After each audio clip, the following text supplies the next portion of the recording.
Historias del turismo carretera. Historia de un gran auto, la Garrafa. Construido por los hermanos Bellavigna y conducido por Andrea Bianini, la Garrafa fue uno de los primeros prototipos exitosos del turismo de carretera de finales de los años 60. A fines de la década de 1960, el turismo carretera había dejado de lado a las cupecitas y su parque estaba formado por prototipos construidos a partir de los vehículos llamados compactos. Uno de los primeros en su tipo fue un bergantín con mecánica Chevrolet, al que el ingenio popular bautizó como la Garrafa, porque entre sus publicidades se destacaba la de Agip Gas y estaba pintada del mismo color que las garrafas de la marca.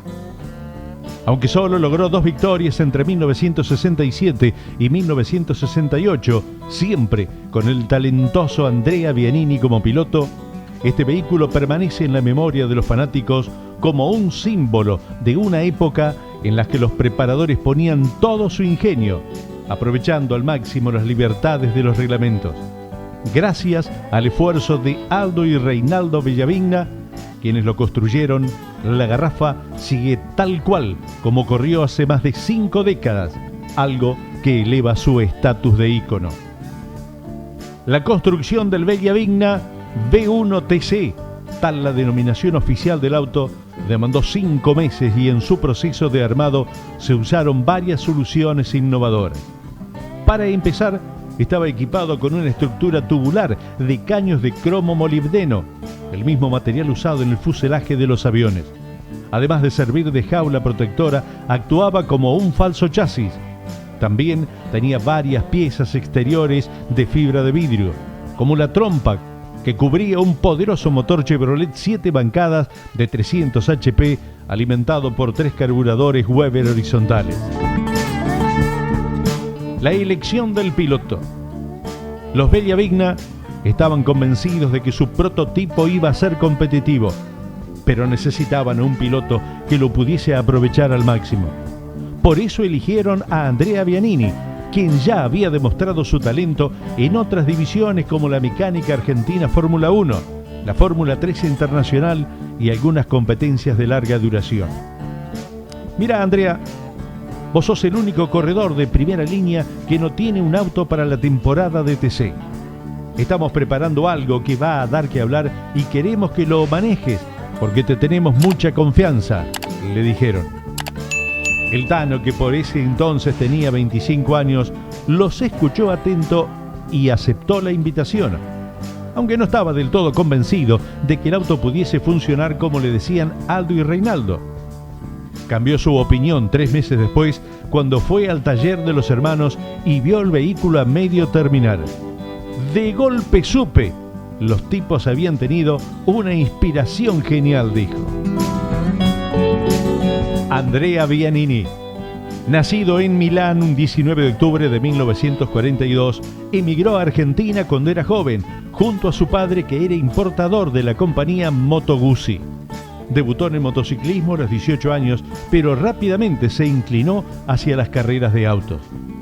En 1964 compitió en las 12 horas de Reims con un Porsche 904 GTS junto a Nassif Stefano, terminando primero en la clase GT2.0 y cuarto en la general, además de haber participado en los 1000 kilómetros de Nürburgring, donde terminaron décimos. Ese mismo año también con un Porsche 904 GTS corrió la Targa Florio con Bruno Deserti, abandonando en la tercera vuelta. En la temporada 1967, al mando de la Garrafa, prototipo de chasis Bellavigna y motor Chevrolet, que debutaba en la categoría TC, obtenía su primera victoria en el turismo carretera en el Autódromo de Buenos Aires, ganándole a los destacados Ica Torino de Gradasi, Copelo y Ternengo, la recordada CGT. En dicha temporada corría 8 carreras, obteniendo una victoria, 2 podios, 2 poles y 3 vueltas rápidas, finalizando en el puesto 23.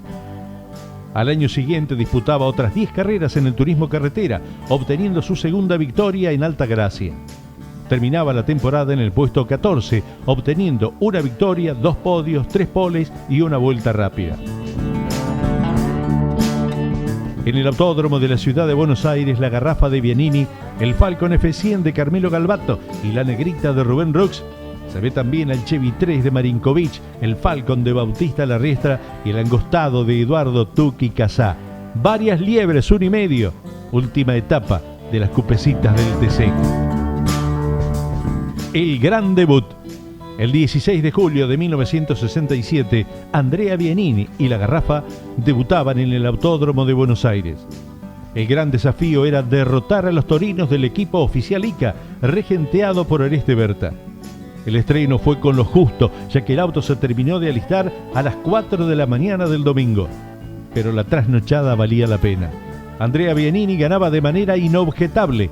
La hinchada de Chevrolet lo festejaba como nunca, ya que se trataba de la primera victoria de la temporada, que hasta allí venía con dominio de Torino, 9 triunfos y Falcon 6. A partir de ese momento los fans de Chevrolet se me pegaron como un solo hombre. Por primera vez tuve una hinchada de verdad. Esto lo contaba Andrea en sus memorias. Un hombre es siempre un hombre, publicado por la editorial Atlántica en 1996. La Garrafa solo ganó 2 carreras. La segunda fue el 16 de marzo de 1968 en Altagracia, Córdoba, pero varias veces estuvo en la pelea por los primeros lugares. Eso hizo que sea favorito para cualquier prueba de autódromo o de ruta. Problemas con los fierros.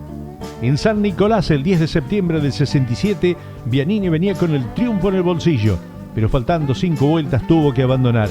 Ganaba Larry con el Torino Luteral. En San Juan, el 8 de octubre del 67, Bianini no corrió y Carlos Marinkovic fue el encargado de conducir el prototipo amarillo en la inauguración del Sonda. No tan adaptado como Andrea Marinkovic, que lo manejaba por primera vez, no pudo contra Eduardo Copello y su Torino. Mientras que en el Gran Premio que cerraba el torneo del 67, la Garrafa y Bianini anduvieron compitiendo directamente contra las liebres de Eduardo José Copello y Héctor Luis Gradasi. Aunque volvió a repetirse un problema que aquejó en general al auto, relativa falta de resistencia mecánica. La caja fue el elemento más frágil en varias oportunidades. En la segunda etapa, Bianini venía punteando y se quedaba con la palanca trabada. En la tercera, después de arreglar, también ocupaba el primer puesto por tiempo en los parciales y tuvo que detenerse. En la cuarta y última, el motor lo dejaba tirado cuando faltaban 80 kilómetros para llegar a la meta primero. Más allá de esos traspiés, este particular vehículo de color amarillo cumplió un papel fundamental en la proliferación de nuevos prototipos. Como lo resumió Germán Sopeña en una nota publicada en la revista Corsa, el número 103, no se le puede discutir que es un auto con gran personalidad. Se le imprimieron los hermanos Bellavigna al construirlo y Andrea Bianini al manejarlo. Moderno y lógico en el concepto constructivo y veloz e impetuoso por quien lo conduce. Podría parecer ridículo hablar de si un auto tiene o no personalidad, pero entre autos con características propias y definidas, la Garrafa tiene un lugar destacado.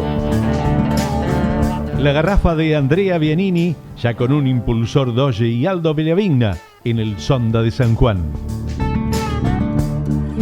Recuerdos de Aldo Bellavigna. Nosotros tuvimos el auto de Froilán durante 3 años. Se puso viejo, tuvo mucho éxito, pero con el nuevo reglamento ya no quedaba competitivo. Le dije a Froilán González que el Chevitú no iba más. Por eso con mi hermano compramos un chasis Kaiser Bergantín y lo transformamos en la Garrafa. Y lo manejó Andrea Bianini, esto lo recordaba Aldo en una nota.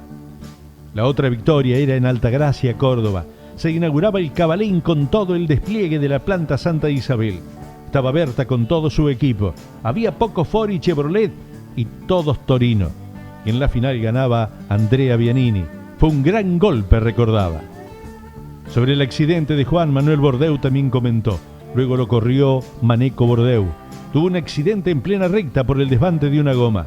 Para mí la goma tenía mucho dibujo, no me gustaba. Los autos pasaban los 260 kilómetros por hora. Tras ese golpe ya no convenía restaurarlo, porque la categoría cambiaba. El auto quedó archivado durante 20 años hasta que Jorge la rearmó.